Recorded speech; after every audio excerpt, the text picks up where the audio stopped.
કરો। અમારે તમારી સાથે કોઈ ઘર્ષણ કરવું નથી। ગ્રામ સભા બોલાય પછી કોઈ પોલીસ પ્રોટેક્શનની બી જરૂર નથી। આવીને પછી માફી જોજો કોણ આજે જીબીવાળાને મેં એટલી વાત જીબીવાળાને મેં જ કહે છે કે તમને ગૌવાળાની જમીન આપી ક્યાં જાવ ને અમારે તમારી સાથે કોઈ ઘર્ષણ કરવું નથી।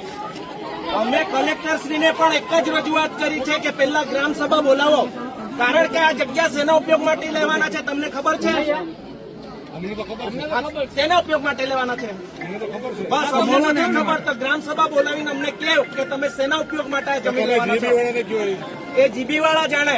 અમે પોલીસ પ્રોટેક્શનમાં છો, તમે અમારા રક્ષણ માટે છો, તમે કાયદો વ્યવસ્થા જાણો છો। તમે પૈસા એક હેઠળ ગ્રામ સભા બોલાવો, ગ્રામજનોને કે તમે શેના માટે જમીન લેવાના, એના પછી જ અમે તમને માપણી કરવા દઈશું, પણ તમને અમે ઘૂસવા દઈશું નહીં।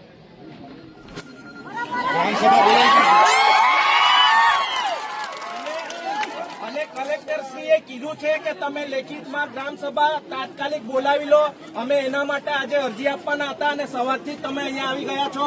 અમે અરજી આપીશું, એના પછી તમે ગ્રામજનોને સમજાવો, કારણ કે તમે ચોરની જેમ ગમે ત્યારે આવી રીતે પોલીસ પ્રોટેક્શન લઈને ઘૂસવા આવી જાય એ થોડું ચાલે। એ વાત સાચી।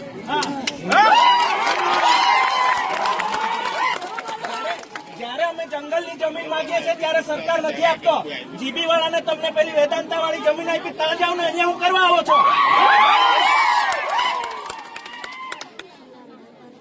અને ફોરેસ્ટ વાળા તે બી સાંભળી લે, 1980 પછી આ ફોરેસ્ટ એક્ટ લાગેલો છે, એના પહેલા અમારા મા બાપ પૂર્વજોએ આ જંગલ જમીન સાચવેલી છે, એટલે એ લોકોના બાપની નથી।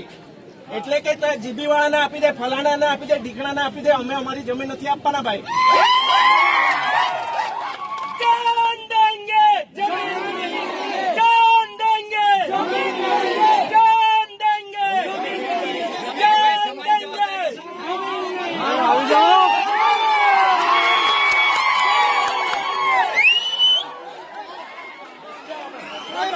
ભોઈ જા